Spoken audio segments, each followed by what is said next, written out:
Hello, my name is Bruce Tanis, CEO of Connect for Commerce. Welcome to the Canadian Business Tips series, where we interview experts, entrepreneurs, and those who have been there and done that. My hope is that the small business tips in this video series and in our blog will provide expertise and real-world experiences that will help you solve problems in your business. Today we're discussing with Afton Brazzoni about how small business owners can use content marketing to attract potential customers. Afton is the founder of Scribe National, a firm that specializes in business-to-business content marketing. Afton, thank you for taking the time to join us today. Thanks for having me on, Bruce. It's great to be here. First, before we discuss content marketing, I think we need to define it a little more. What is content marketing? Yes. So what I actually like to reference is a definition of content marketing that comes from Neil Patel. So I'm not sure if anybody's heard of him, but he's kind of a guru in the marketing space.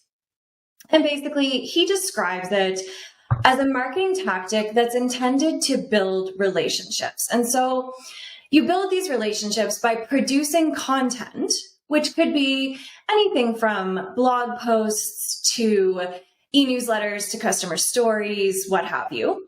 You produce this content over a long period of time with the intention to build a relationship that will ultimately, when the time comes that your audience is ready to make a purchase, it'll ultimately lead to a sale for you.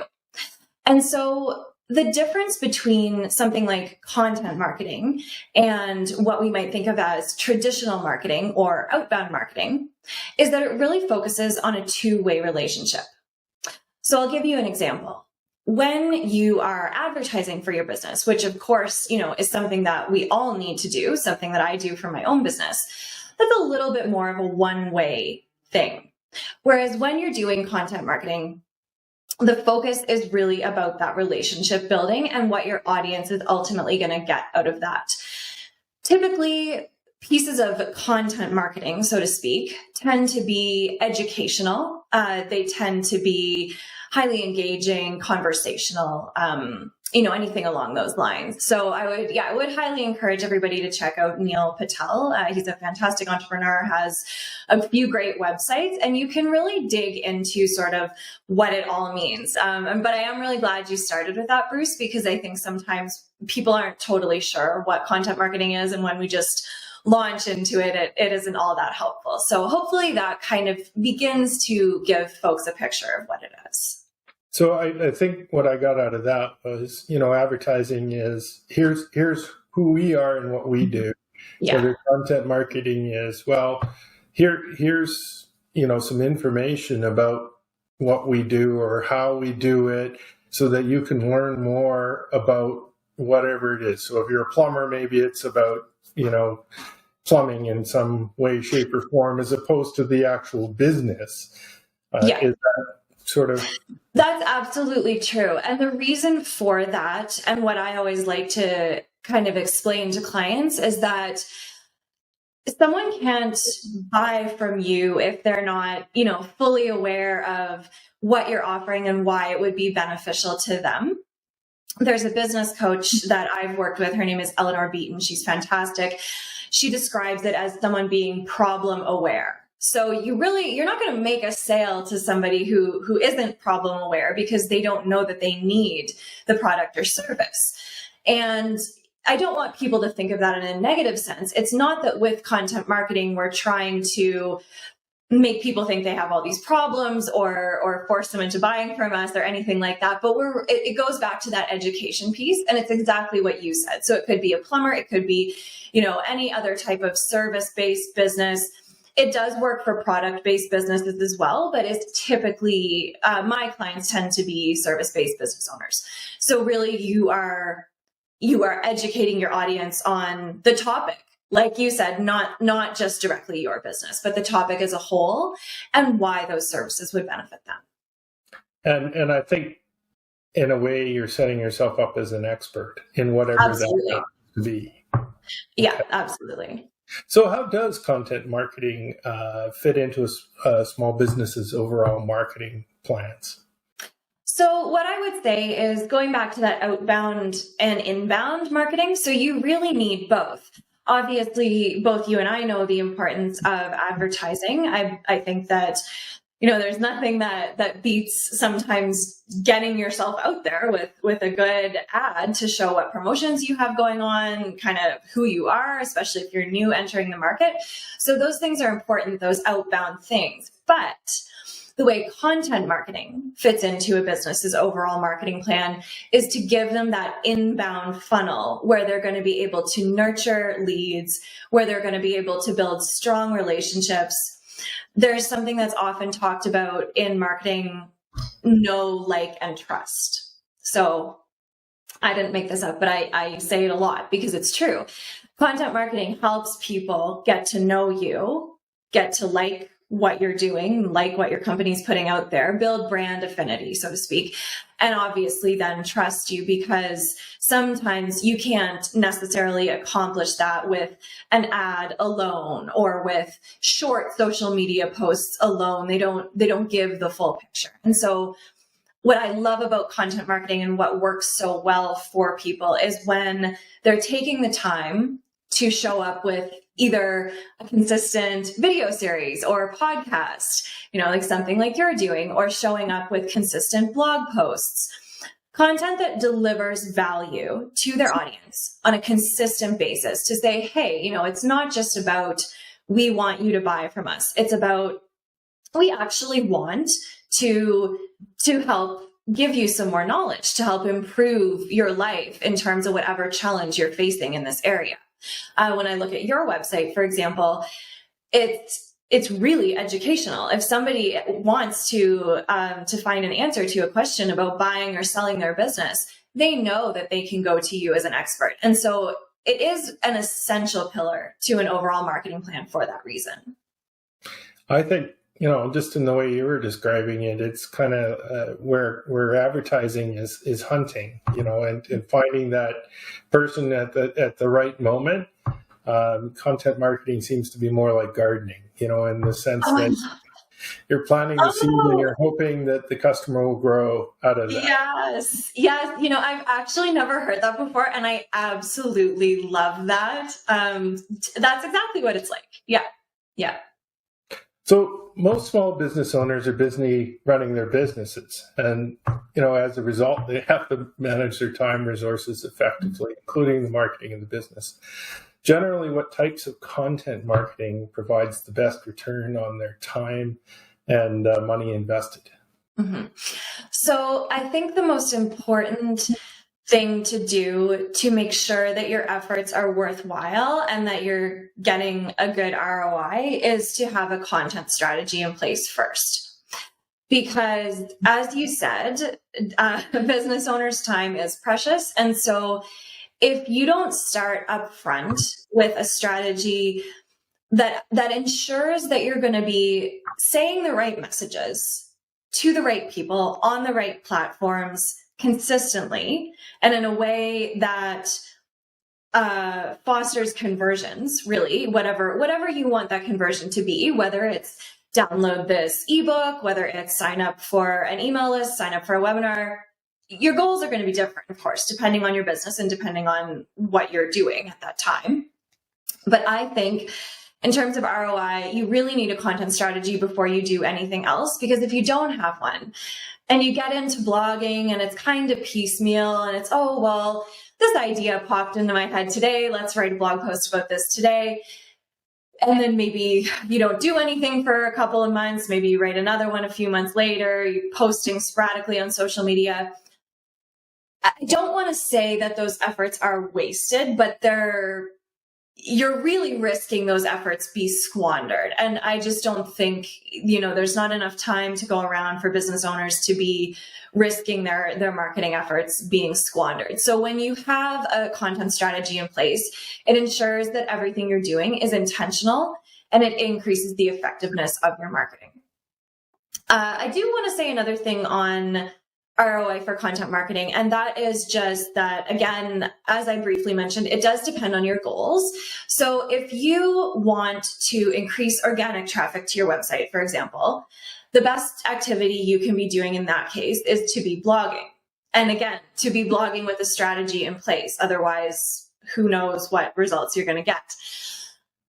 On the other hand, if you would like to increase signups to your email list, you'd be wise to create a lead magnet, which is typically a downloadable PDF that is gated, so kept behind a form on your website. If you want to position yourself as a thought leader, you'd be wise to start producing things like white papers, which are more of an academic research style sort of content. You'd be wise to be maybe actually even investing in some PR and getting op-eds in publications. So you have to think before you want to invest any time and money in content marketing, you have to think about what your goals are. And again, that goes back to the strategy, because that's going to help you figure that out. And so that way you can say, and it's going to change, right? Maybe in Q1, your focus is the organic traffic and you pump out a bunch of blog posts with a really good keyword strategy behind them. And then maybe you change focus and you say, okay, now it's time to grow our email list. So you always have to think about it from the perspective of what you're trying to achieve and what piece of content is best positioned to do that. Finally, the other thing that I will say about this is the time aspect. So you have to think, I mean, obviously, I own a content marketing studio. I see the value in outsourcing your content marketing, but it's not necessarily right for everyone, and that's fine. What I will say is that if you are finding that it's taking you, hours upon hours upon hours to write a blog post yourself, you do have to think about the value of your time and what else you could be doing with that time as a business owner. And so that's where you might actually get the best ROI from outsourcing all of this stuff. And we know that a lot of B2B companies currently do outsource their content creation for that reason. So yeah, a couple of things there, but I think they're all relevant. Well, that's a lot to consider, but it sounds like, the main thing is to have some goals and a strategy developed early on, so that you're not just doing things willy-nilly, I guess. Yeah, that's definitely the most important. And then if you have goals, I guess that means that you can measure them, which comes a little bit later. Yeah. Yeah. What do you suggest a business owner needs to do to get started with content marketing? Obviously, you mentioned, the strategy, but beyond that, what should they do? So one thing, and this isn't directly related to content marketing, but this is actually your branding. And so I think I mention this because sometimes, actually quite often, I will speak with business owners. They have an amazing logo. They know their brand colors. They've got all their sort of visual design elements in place. But when it comes to their written branding, they don't really have any consistent key messages that they're using, or a consistent brand personality, for example. And so I would actually say, even before the content strategy, or possibly in tandem, but certainly before you actually start producing any content, you want to nail down that written branding. And so again, that can include everything from brand values, brand personality, tone and voice, key messages, brand stories. It's typically something that would go on an about page of your website. Editorial style guide, which is something a little nerdy that I won't completely get into, but it basically governs how you sort of write things and make sure it's consistent and professional. That's what I would really suggest. And honestly, Bruce, I would suggest that they do that before any marketing, because, if they're doing social media, if they're doing ads, the branding is going to be important for all of those things as well, be it verbal or visual branding. So I'd say number one thing, get your branding in place. And then, as we just talked about, number two thing is get your strategy in place. So for those who are not as nerdy about the branding stuff as maybe you are, a good example of branding and voice would be MailChimp. If you go onto there, they have kind of an irreverent style. They make jokes about stuff, and so that you could contrast that type of brand, voice and style to, say, Harvard Business Review, which is very serious and very, academic and that sort of thing.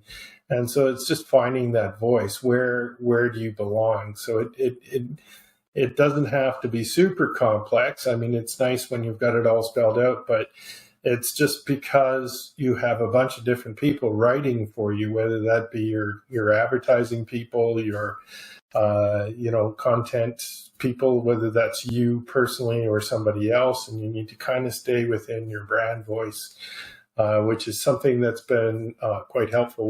We had Afton help us with ours, and on our site we have a very definite brand voice because of that, and that helped inform all our content strategy going forward and all that sort of thing. So, it sounds complicated, but I don't think it has to be as complicated as it seems. It's just taking some time to think through these things before you get started, and it makes things a bit more consistent, I think, is what you're getting at.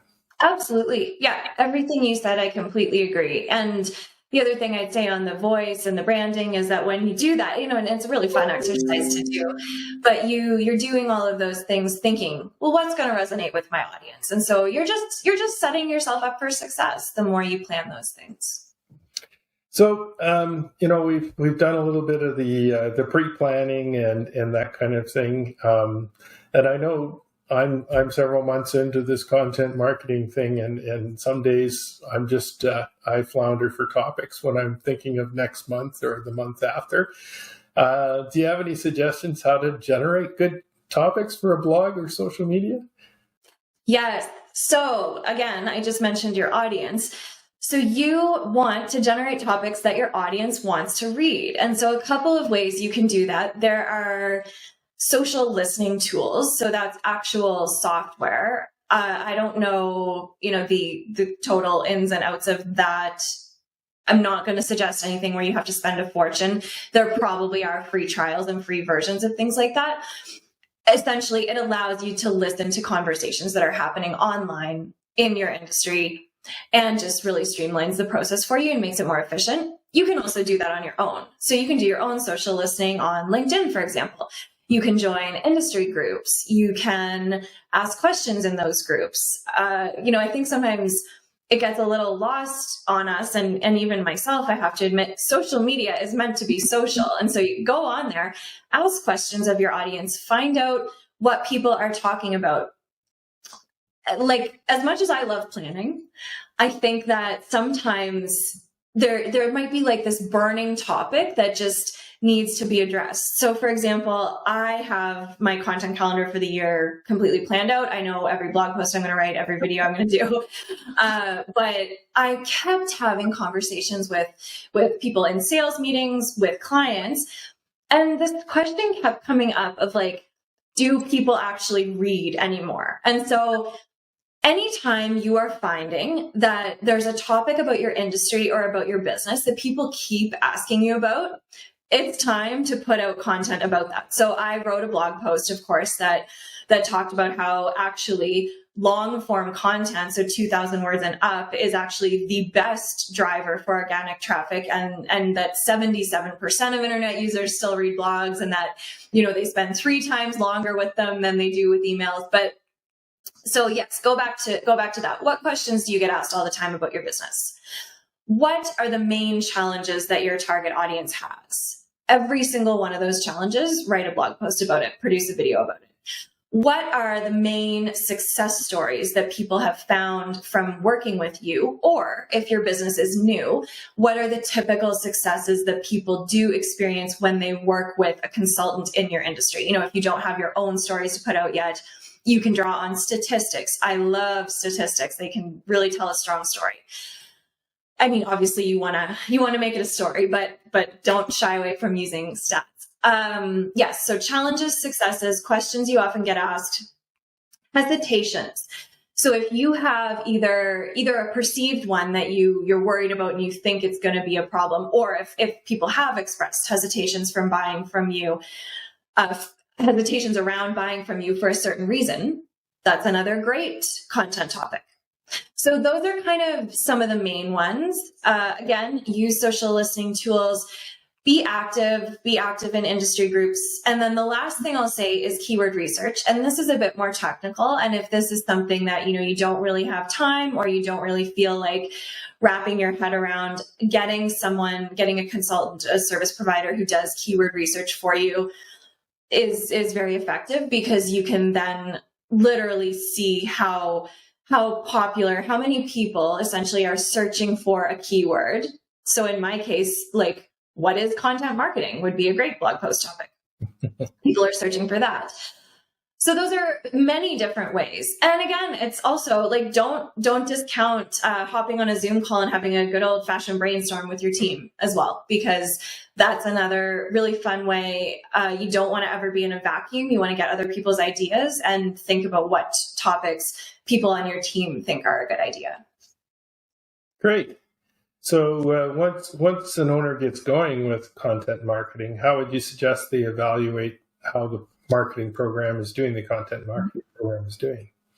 Yeah, this is really important, because we don't want to be doing things just for the sake of doing them. We want to make sure that they have an impact.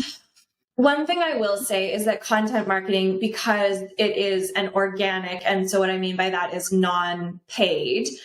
Of course, you can put money behind things. You can do boosted posts on social media and everything like that. But generally, content marketing is organic. And so with that, it does take longer to gain traction. So I would certainly advise people of that.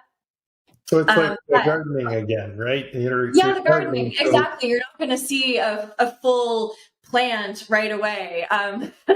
So yeah, it takes a bit longer, but yes, you should evaluate it. So I would recommend, even if you're busy, like even every quarter, certainly, or, every month if you can, I would definitely recommend everybody have Google Analytics. It's free. You can see, what pages are getting traffic. You can see how long people are spending with that content. You can see where they're coming into your site from. Obviously, there are more advanced tools as well, but depending on what you use for email marketing, whether it is MailChimp or whether it's something else, I actually use HubSpot, and I'm still on the free version myself, and I can get stats. So, I can see, I put out a newsletter every month. I include 2 blog posts in there, and I include a video interview in there as well. And I can see how those perform.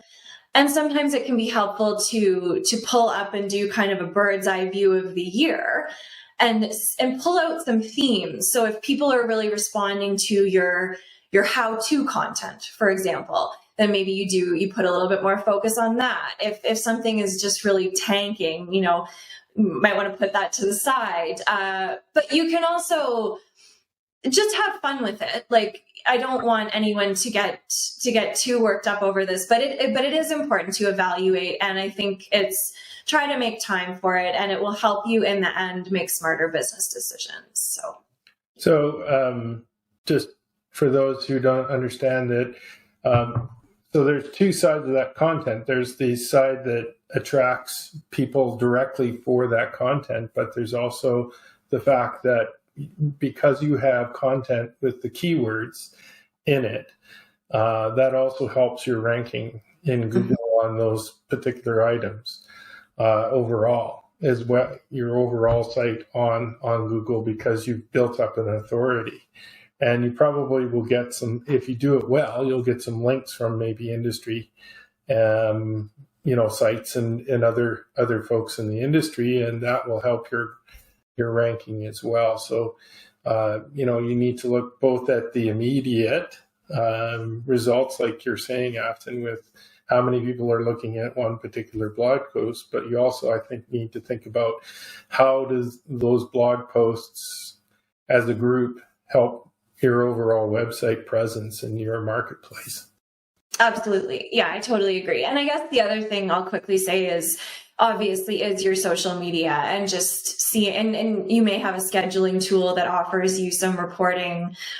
I actually just use the free version again of Hootsuite. And so we have some basic reporting in there, but again, with these things, like, you don't have to be spending a ton of money to do some evaluation of your content, but it is really important to do that and to see who's engaging, what they're saying. And as Bruce said, also how your blog posts are being linked to from other sites and helping build your domain authority. So we've gone through a number of different aspects. Do you have any other advice for small business owners on content marketing? I think that a lot of what we've talked about covers it. I think the best thing people can do is content marketing is for your audience. Of course, at the end of the day, you want to drive sales and have it serve your business. However, you need to have a real desire to serve your audience to have success with a content marketing program. And so I think that's important. I think nailing your branding, nailing your strategy, and then I think really just listening to where you can best fill gaps, answer questions, educate people will help you get good ideas for your content. If anyone is interested in learning more about this, I actually am giving a presentation with Alberta Women Entrepreneurs on May 13th, where we're going to be probably going over a lot of the same things, but we're going to really be digging into content creation. So we'll be doing that. I'm speaking again in June with Bow Valley Nonprofits on the 22nd. And so if anyone watching is a nonprofit, we're going to be discussing how you can make content marketing work for you. But I think it like you said, there are a lot of industry terms. It does sound complicated sometimes. All you're trying to do is build trustworthy and effective relationships. And if you think about it that way, and if you try to have some fun with it, I think it can be a very rewarding activity for your business.